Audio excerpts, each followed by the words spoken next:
unfinished, incomplete, assembled, but they are talking about the mixture of products or compositions of the material that were used to create a particular product. Some products they may use about 3 or 5 different mixtures to arrive at the product, but not a single product. Yes, with other materials.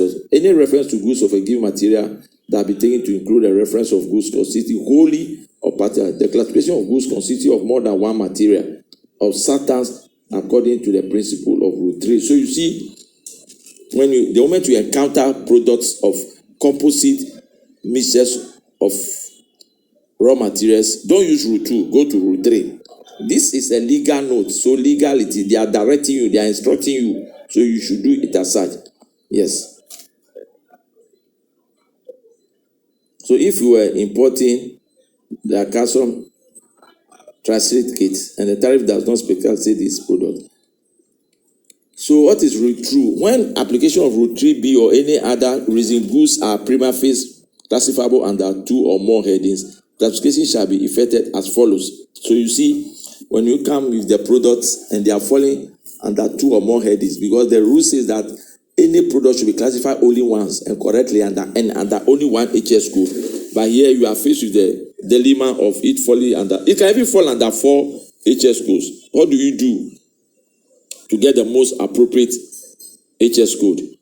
They said go to the heading which provides the most specification description. Heading that the heading that will give the general description. However, 1 or 2 more headings each refer to part only of the materials or substances contained in mix of composite goods or to part only of the items in a setup for retail sale. Those headings are to be regarded as equally specific in relation to even if one of them gives a more complete or precise description of the goods. Example. Rule 3a states that 2 or more headings seem to apply. The one which provides the most specific description of the product should be used. This means that a heading which names the actual product should be used in preference to one which only names a category to which the product could be belonging to. Similarly, a heading that describes the whole product should be used in preference to one which a heading that the whole product should or part of it. However, there are 2 headings, both only describe part of the product. This rule cannot be used to tell which one to use, even if one seems more specific or detailed than the other. So, for example, vehicle windscreen is classified under 1707 as stated specifically in the HSK, not under 87, where the product has not been specifically identified. So the heading which describes or specifies the product description, it should be used. Yes. So if you go to Rule 3b, we are talking about mixtures, composite goods consisting of different materials or made up of different components, and goods put up in sales for retail sale, which cannot be classified by reference to rule, shall be classified as if they consist of the material or the component which give them their essential character, in so far as this criterion is. So, for instance, applies to mixtures, composite goods, and sets that cannot be classified as if they consist of the material or component which gives them the essential character.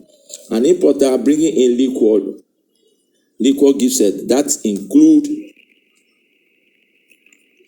the liquor bottle and glasses must classify the goods under the appropriate liquor heading. The essential character of the item is the liquor itself and not the glasses contained within the set.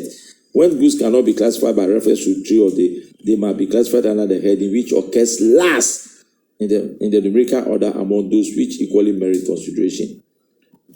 Rule 3c is for use in cases in which a good seems to fit into more than on one heading and essential character cannot be determined. In this case, the produce may be classified under the heading which occurs last, yes, in the numerical order.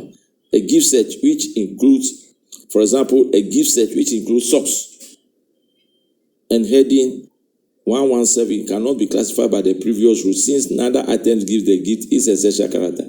The gift set must be classified under the heading number 4, ties, which is the heading that occurs last in the order. Very clear instructions. Yes.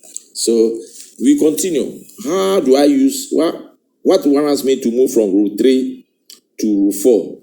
Yes, Rule 4 is the easiest of the rules. Here, Rule 4 takes care of new products that have been introduced in international trade that were not taken care of in the current version of the HS code.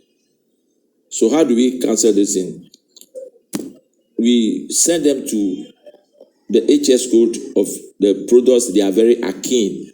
They are very similar or same, meaning they have the same features, the same products, and even have the same purposes or uses. Yes. So this is a last resort rule, most often used with new products. Yes. So if you, those days that we didn't have cellular telephone and we have the wire or table telephone sets, when cellular telephones started coming, we just placed them under other. Anything that comes in a family, we send it to the family it is most akin to, until the revisions are done in the appropriate time and they are cited specifically, then that brings a full stop. So good, that's for Rule 4. It's one of the easiest of the rules. Yes. Then Rule 5 is also very clear. Rule 5 takes care of packages, containers of products. So when you bring products that come along with their packages separately packed as importing or exportable, this thing, the rule says that those packages that are usually the form of packing or packing those products like cameras, musical instruments, gun, drawing instruments, rings, watches, please, you are being told classify only the product. Classify only the products and leave the cases alone, because that is their normal and traditional way of it being presented when you buy them across the counter. But then, if the product comes with a container or a packaging that can be used for repetitive use and for other purposes, you can classify the goods separately and classify the packages or the containers too for tax purposes. Yes. So that is about this. So if you go to Rule 6, legal purposes, the classification of goods in the subheadings of a heading shall be determined according to the terms of those subheadings, and notes and mutatis mutandis is a Latin phrase that the same thing that can be done in another form, but it will achieve the same purpose at any rate. It's just like if you're an agent, you are clearing at the airport, or you are clearing at the seaport, you are clearing at the land borders, you could see that the clearing flow chart, the procedure on paper is the same. But if you come practically to these modes of transportation arenas, there's a sort of a little bit of changes in the clearing procedure. For instance, if you are clearing at Aplao, you will not go to the shipping line to do release. You will not go to the terminal to pay terminal handling charges. So that is what is called by mutatis mutandis. If you are clearing an airport too, there's a bit of dissimilarities between the procedure totally at the seaport from the airport or to the land border. So it is to Rule 6 is just telling you, read critically the notes and the notes to the headings, subheadings, and you'll be able to classify goods before you can move on. So the rule underlining all these rules is that goods must be classified at any rate at the port or the place of landing or the place of exportation. If you cannot classify, they have to escalate that issue to the next most senior person in that space. If it is not, then it can be escalated to the headquarters of that jurisdiction's customs authority. The last resort is if that authority in the country concerned cannot determine the HS code, they have to elevate it to WCO HQ in Brussels, and they have got a specialized expert committee on classification, and when they determine it, their decision is final, and that is it. So that is all we have for HS code and its determination and customs classification.